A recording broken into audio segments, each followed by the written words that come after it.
Case study day 26। આજનો case કંઈક એવો છે, પહેલા તમે સાંભળ્યું હશે કે જમીન સરકારમાં જતી રહેતી હતી શરત, અને અત્યારે પણ હાલમાં પણ જો શરત ભંગ ને બધું થાય તો જગ્યા સરકારમાં જતી રહે।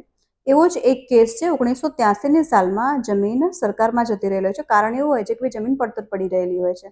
1983ની સાલમાં મામલતદાર સાહેબ દ્વારા નોટિસો ઇસ્યુ કરવામાં આવે છે।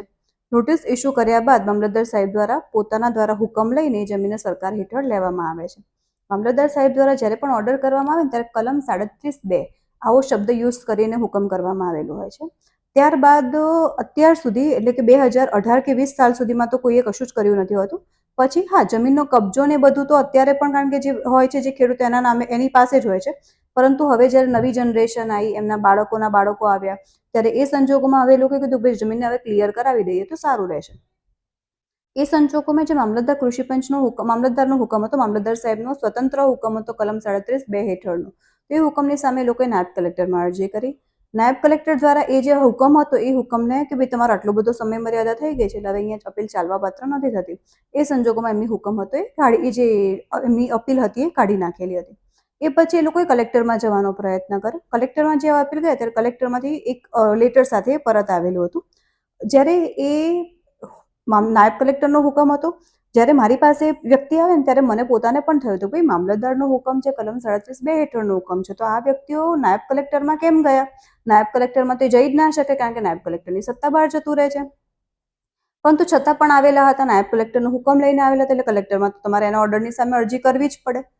પરંતુ આ સંજોગોમાં શું થયું? આ સંજોગોમાં તમારી પાસે બીજો એક ઓપ્શન પણ હોય છે કે તમે સીધા જીઆરટી એટલે કે ગુજરાત મહેસૂલ પંચ જે છે એમાં અરજી દાખલ કરી શકો છો, કારણ કે મામલતદારે જ્યારે કલમ 37(2) હેઠળ અપીલ કરીને જે હુકમ કરેલો હોય ને, તો એવું કહેવામાં આવે કે કલેક્ટર સાહેબે પોતે હુકમ કરેલો છે એવું માનવામાં આવે, અને એ સંજોગોમાં તમે સીધા ગુજરાત મહેસૂલ પંચમાં જઈ શકો છો, અને તમારે વચ્ચે જે નાયબ કલેક્ટર છે, કલેક્ટર, ત્યાં કોઈ પણ પ્રકારની પ્રક્રિયા કરવાની જરૂરિયાત ઉપસ્થિત થતી ન હોત। પણ આ અજાણતા હેઠળ જ એ લોકોએ નાયબ કલેક્ટરમાં અરજી કરી, પણ એ લોકો સીધા ગુજરાત મહેસૂલ પંચમાં જીઆરટીમાં અપીલ કરવી હોય તો પણ કરી શકે છે।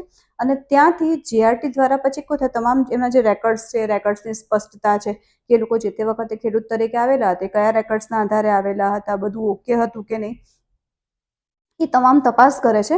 એ તમામ તપાસ કર્યા બાદ રેકોર્ડ્સની સ્પષ્ટ મામલતદારે જે તે વખતે હુકમ કરેલો હતો, જે કલમ 37(2) હેઠળ કરે, એ કયા આધારે કરેલો હતો, એ જે હુકમ હતો એમાં એમને કઈ કઈ વસ્તુનું ધ્યાન રાખેલું હતું, એ જે હુકમનું જે વસ્તુના કારણે કરેલું હતું એ હુકમ બ્રેક થાય એવી કોઈ પરિસ્થિતિ છે?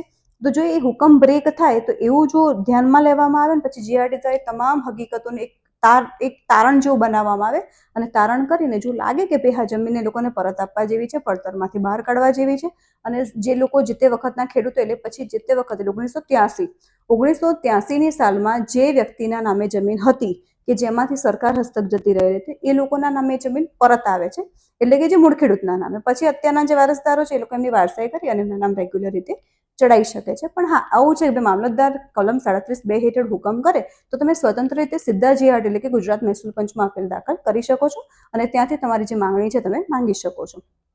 આવા જ કેસ સ્ટડીના મારા આગળના જે વિડીયો છે આગળ પણ ચાલુ રહેશે। જય ભારત, જય જય ગરવી ગુજરાત।